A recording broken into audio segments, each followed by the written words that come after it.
Hey guys, welcome back to AK Academy once again. So in this particular video, we are going to see all the objective MCQs of the chemical kinetics from class 12 chemistry. So guys, this video is especially for the Maharashtra State Board students. But before that, let me tell you, if you haven't subscribed this channel, so please subscribe this channel and we will keep, coming with such kind of videos, such kind of amazing videos. And if you like this video, so hit that fatty like button which you can see on your screen, and also share with your friends so that it can reach to maximum people. And in comment section let me know आपको किस particular chapter का videos चाहिए, कौन कौन से topic के videos चाहिए and कैसा ये वीडियो है ना.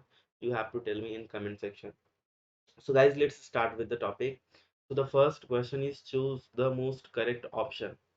Right, the rate law for the reaction is given to you and the rate is also given to you, which is given over here. And the rate of reaction doubles. They are saying कि ये rate जो है ये double हो जाएगा, है ना. कब double होगा and the conditions are given. Let's see. तो यहाँ पे पहली चीज आपको ये देखना है कि यहाँ पे a के पावर 1 है और b के पावर 1 है. राइट, ए ऑप्शन चेक करते हैं. Concentration of A and B are both doubled. अगर ए और बी दोनों को हम डबल कर देंगे गाइस तो क्या हो जाएगा, ये मान लीजिए अगर हम इसको भी डबल कर देते हैं, इसको भी डबल कर देते हैं, तो वी नो कि एक्चुअली इसके पावर 1 1 है, तो 2 and 2 will get multiplied and it will become 4 times, तो रेट 4 गुना हो जाएगा. तो ये ऑप्शन इनकरेक्ट होगा. दूसरा ये कह रहा है कि A is doubled and B is kept constant, यानी ए को अगर हम 2 गुना कर दें और बी को कांस्टेंट ही रखें तो ये करेक्ट ऑप्शन होगा, बिकॉज ये 2 टाइम्स हो जाएगा. राइट, तो it is going to be 2 times. तो बी वाला करेक्ट होगा. But what about C, B is doubled and A is half. अगर बी को हम डबल कर दे रहे हैं तो ये हो जाएगा 2b, और इसको अगर हम हाफ कर देंगे तो a/2 हो जाएगा, which will result in the same equation which we can see over here. Next D बोल रहा है कि a is kept constant and b is half. तो अगर ए को कांस्टेंट रखेंगे, बी को हाफ कर देंगे, तो भी उस केस में भी ये हाफ हो जाएगा, because what is going to happen, we are going to get something like this, है ना. तो ये हाफ हो जाएगा रेट भी. तो guys B will be your correct option. Next अगर मैं बात करूं, the order of reaction for which the units of rate constant are mole per dm cube per second is. अब इसके बारे में गाइस क्या है, तो देख के आप प्रेडिक्ट कर सकते हो कि जीरो ऑर्डर का होगा, है ना. जीरो ऑर्डर का यही होता है. बट फार्मूला की अगर मैं बात करूं तो we have mole 1 minus n, यहाँ पे है डी एम क्यूब, या फिर लीटर आप मेंशन कर सकते हो, that is an minus one, and time यानी कि सेकेंड माइनस वन. तो ये चीज़ है, ये आपके पास है. यहाँ पे अगर आप हम एन की वैल्यू को जीरो पुट करेंगे तो इट विल बिकम मोल. यहाँ पे जीरो पुट करेंगे तो it will become D M minus three. Right, और ये सेकेंड पर सेकेंड हो जाएगा. तो like this we are going to get for zero order. Next third चलते हैं. The rate constant for the reaction is given to you and the order of reaction they are asking. So what you need to do, you have to just see the unit, और unit देखने के बाद ही आप predict कर सकते हो कि ये पर सेकेंड दिया हुआ है, इसका मतलब फर्स्ट ऑर्डर होगा, है ना. You don't need to bother much about this, है ना. आप देख के तुरंत सॉल्व कर सकते हो, बिकॉज ऑब्जेक्टिव है. You don't need to write anything, so आप जितना कम से कम समय लेंगे उतना ज़्यादा बेहतर होगा. Next, the fourth one, time required for the 90% completion of a certain first order reaction is T. तो ये कह रहा है कि एक्चुअली जो T है ये 90%, T 90% is equal to T है, पहली चीज यहाँ पे. फिर this is equal to 2.303 upon K, है ना. And log concentration of A naught upon AT. तो यही होता है. अब यहाँ पे देखिए 90% completion of a certain first order reaction is 90% complete हो चुका है, यानी कि ए नॉट कितना बचेगा, 10 बचेगा. A naught will be equal to 100 minus 90 and this will be equal to 10. अगर ए टी की बात करें तो ये होगा 90 अपने पास. तो यहाँ पे हम क्या निकाल सकते हैं, T will be equal to 2.303 upon K log a naught की वैल्यू है 10, 10 by 90. So this is what we are going to have. Next they are saying the time required for 99.9% completion will be. तो 99.9 के लिए अपने को चाहिए, तो let's say t 99.9 is equal to 2.303 upon K log, ये हो जाएगा a naught upon A T. a naught इसके केस में क्या होगा गाइस, इसके केस में a naught will be actually a naught will be 100 minus 99.9 and that comes out to be 0.1. अगर 80 की बात करें it comes out to be it comes out to be actually 99.9, right? So we can put it over here, so it will become 2.303 upon k की value हम यहाँ से लिख सकते हैं। ये k को अगर हम इस साइड लेके चले जाएं तो ये t आ जाएगा इधर, है ना? तो k को हम यहाँ से लिख सकते हैं, तो इट विल बिकम एक्चुअली 2.303 अपॉन t log 1/9, we can say 1/9, right, because 10/90 है, तो यहाँ तक हो गया। इसके बाद लॉग यहाँ पे हमको मिलेगा 0.1 upon 99.9, so this is what we are going to get. इससे ये कैंसिल हो जाएगा, टी इस साइड आएगा, राइट, तो ये मिल जाएगा T upon log 1/9, this is what we are going to have. इसको हम लिख सकते हैं लॉग, इसको भी 1/999 लिख सकते हैं, ऐसा लिख सकते हैं। अब देखो अगर हम यहाँ पे थोड़ा अप्रोक्सीमेशन लगाएं तो we can get the answer. How? T अगर मैं ले लूँ यहाँ पे, इसको कर सकते हैं log 1 माइनस log 999, तो log 1 की वैल्यू होती है 0, है ना? log 1 की वैल्यू होती है 0, तो ये हो जाएगा माइनस log 999 अपॉन, इधर भी अगर मैं करूँ तो log 1 ये हो जाएगा, this will be equal to log 1 minus log 99, है ना? तो यहाँ पे 1 की वैल्यू ये 0 हो जाएगी, this also comes out to be log 99, ठीक है? तो ये नेगेटिव से नेगेटिव भी हो जाएगा कैंसल। अगर आप इन दोनों का रेशियो निकालोगे तो ये अप्रॉक्स आएगा। मान लीजिए अगर मैं इसको नियरेस्ट नंबर में ले लूँ तो ये हो जाएगा 1000, और नीचे वाला जो होगा वो हो जाएगा, सॉरी 99 नहीं, 9 है केवल, तो ये हो जाएगा 10, ठीक है? इसको मैं 1000 कंसिडर कर लूँ, इसको मैं 10 कंसिडर कर लूँ, मान लो अगर, तो ये 10⁻³ हो जाएगा, 10⁻1 हो जाएगा, सो 10⁻³ अगर हम लेते हैं इसको तो ये 3 इधर साइड चले आएगा। तो we can say T 99.9 is equal to 3 times T, है ना? तो अपने को 3t लगेगा time, so D will be correct option. Next चलते guys, slope of the graph, यहाँ पे ln 80 versus t for the first order reaction, है ना? यहाँ पे ln दिया हुआ है, तो ये चीज आप ध्यान रखना कि अगर मैं यहाँ पे इक्वेशन लिखूं तो that comes out to be actually क्या हो जाएगा, वो हम लिख सकते हैं,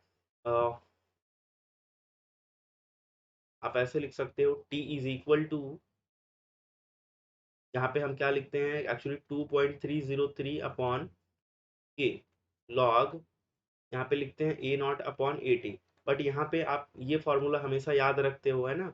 but what you need to do कि एक्चुअली यहाँ पे ln दिया हुआ है, तो अपने को जब ln दिया हुआ है तो t की क्या मिल जाएगा, यहाँ पे t will be equal to 1 upon k ln a naught upon 80, ये मिलेगा, ठीक है? अब अपने को क्या करना है कि एक्चुअली k को हम इस साइड लेके जाएंगे, so it comes out to be K T is equal to ln a naught minus ln a t, तो ये हो गया। अब अपने को क्या करना है कि हम एक्चुअली क्या कर सकते हैं, ए टी को हम इस साइड लेके जाएंगे, तो ये हो जाएगा ln a t plus k T is equal to ln a naught, so this is what we are going to have. We can consider this as y is equal to mx plus c, है ना? हम इस तरीके से लिख सकते हैं ना, y is equal to mx plus c, ठीक? तो हम क्या कर सकते हैं, अगर हम इसको इस साइड भेज दें, अगर हमको इस साइड भेज दें तो it will become m will be equal to minus K, ये बन जाएगा minus K, and this will be your slope, तो ये आपका A will be your correct option, right? Because we need to send on this side, then only it will become y is equal to mx plus c, just understand ln 80 हो गया। अब हम इसको इस side भेज देते हैं, ठीक है? तो अगर हम इसको इस साइड भेज दें तो ये हो जाएगा माइनस के T plus ln a not, है ना? तो ये हो गया m, ये हो गया x, ये हो गया plus c, and this is equal to y, तो ये आपको ये मिल जाएगा y वर्सेस x, और यहाँ पे ये इसका हो गया स्लोप और c इंटरसेप्ट, ठीक है? नेक्स्ट चलते guys, what is the half life of a first order reaction if time required to decrease concentration of reactant from 0.8 molar to 0.2 molar in 12 hours? तो हम लिख सकते हैं कि ए नॉट की जो वैल्यू दी हुई है दैट इज एक्चुअली 0.8 मोलार, और यहाँ पे ए टी की वैल्यू जो दी हुई है वो है 0.2 मोलार, राइट?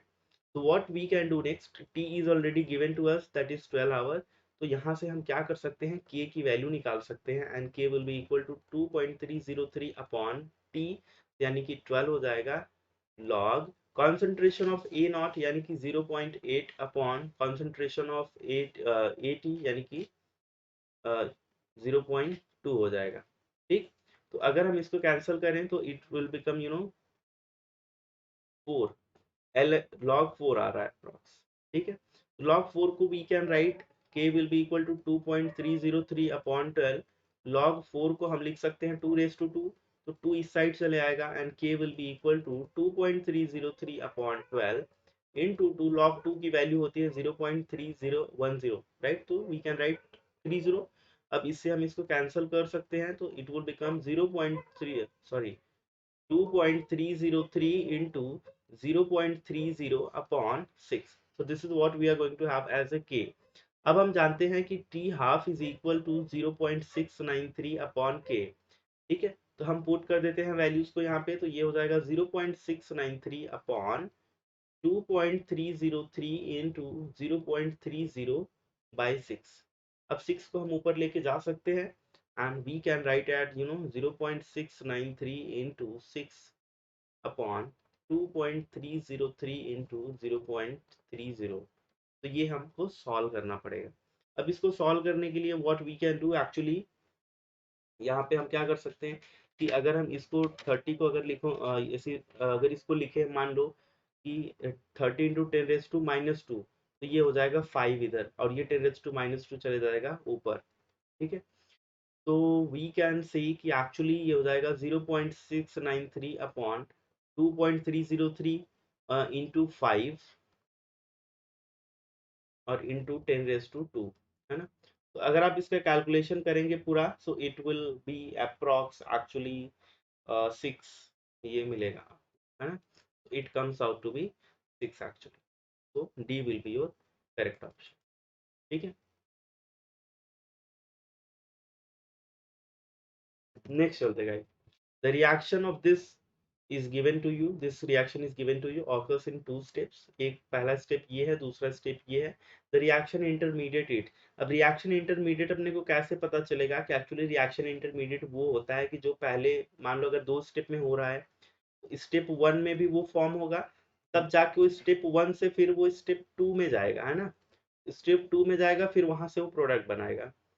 तो ऐसा हमको कोई देखना पड़ेगा यहाँ पे स्पेसिस एक्चुअली जो ऐसा कर रहा हो। तो हम देखें अगर स्टेप 1 में तो ClO2 माइनस ही बन रहा है, then what is happening, this ClO2 minus is again present over here, so that is the reason ClO2 will be your correct option, because यही एक अपना रिएक्टिव इंटरमीडिएट है जो कि फर्स्ट स्टेप में फॉर्म हुआ फिर सेकंड स्टेप में है प्रेजेंट, और फिर सेकंड स्टेप से ये एक्चुअली थर्ड प्रोडक्ट बना रहा है ना।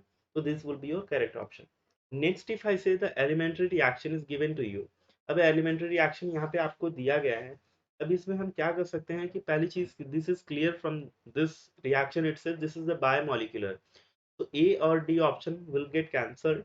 नाउ अगर एलिमेंट्री रिएक्शन की मैं बात करूं तो यहाँ पे रेट जो है it comes out to be K into concentration of this O3 and oxygen.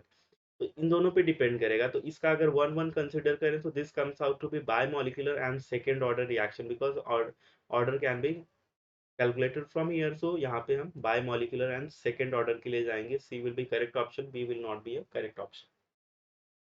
Next चलते guys, the rate law for the reaction is given to you, the thus of k would increase with। अब k की value पूछ रहा है वो किस पे depend करेगी। तो यहाँ पे एक चीज हम बता दें कि k जो है, यहाँ पे जो k है this is the rate constant, है ना। तो ये रेट कांस्टेंट है and it depends on the temperature, ये टेम्परेचर पे डिपेंड करता है। तो ए जो है that will be your correct option, because these all not going to be correct option, because इस पे के डिपेंड नहीं करेगा। ठीक है, तो increase of temperature of course ये बढ़ेगा अगर टेम्परेचर हम बढ़ाएंगे तो। ठीक है, नेक्स्ट चलते guys. So for an endothermic reaction, if EF is the activation energy of the forward reaction and ER is for the reverse reaction, which of the following is correct? अगर forward की बात करें, मान लो यहाँ पे x से जा रहा है y में, फिर y से x में आ रहा है, ये हो गया आपका फॉरवर्ड रिएक्शन, ये हो गया बैकवर्ड का। ठीक है, अब पहली चीज यहाँ पे क्या लिखा हुआ है, एंडोथर्मिक की बात हो रही है। एंडोथर्मिक यानी कि डेल्टा H जो होगा वो होगा पॉजिटिव। अब डेल्टा एच अगर पॉजिटिव होगा तो इट इंडिकेट्स कि एक्चुअली क्या होना चाहिए। पहली चीज फॉरवर्ड की जो एनर्जी है, एक्टिवेशन एनर्जी, वो ज्यादा होनी चाहिए, फिर वो बैकवर्ड की कम होनी चाहिए। यहाँ पे ई एफ की बात करें हम, तो E F will be greater than E R. ठीक है। अगर हम इसको ग्राफ से भी देखना चाहें, तो ग्राफ से अगर हम देखें तो मान लीजिए ये अपना रिएक्टेंट है ना। रिएक्टेंट से ही ये एक्टिवेशन एनर्जी हम जा रहे हैं, एक्टिवेशन एनर्जी ट्रांजिशन स्टेट तक फॉर्म हुआ, फिर यहाँ तक हम आ गए प्रोडक्ट तक। ये अपना प्रोडक्ट तक हो गया है ना, ये रिएक्टेंट हो गया। तो गाइज अगर यहाँ पे चेक करें तो ये जो आ रहा है this is the E F, और ये जो आएगा इट इज व्हाट, बैकवर्ड।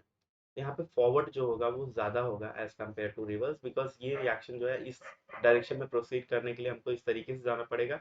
अब दूसरा चीज, यहाँ पे प्रोडक्ट को हमने यहाँ पे क्यों रखा है, the reason is actually this is the endothermic. अगर एंडोथर्मिक है तो प्रोडक्ट को हमको यहाँ पे रखना पड़ेगा, right. So that's all for this guys. Actually हमने सारे ऑब्जेक्टिव क्वेश्चन जो भी केमिकल काइनेटिक्स चैप्टर में प्रेजेंट थे सबके सब हमने सॉल्व कर लिए हैं। And in the next part of this video I am going to discuss the all the numericals, जो कि आपके टेक्स्ट बुक में मेंशन न्यूमेरिकल्स है, उनको मैं सॉल्व करूंगा। And definitely you will understand each and everything. So please let me no in comment section कि ये वीडियो आपको कैसा लगा। कोई आपको डाउट है तो प्लीज लेट मी नो, मैं डेफिनेटली आपके आंसर्स को मैं डेफिनेटली आपके डाउट्स को आंसर करूंगा, and I will try to resolve them. And guys, thank you so much for watching this video. Please hit the like button and also subscribe to this channel. If you want, you can also share with your friends so that it can reach to the maximum people. And thank you so much once again.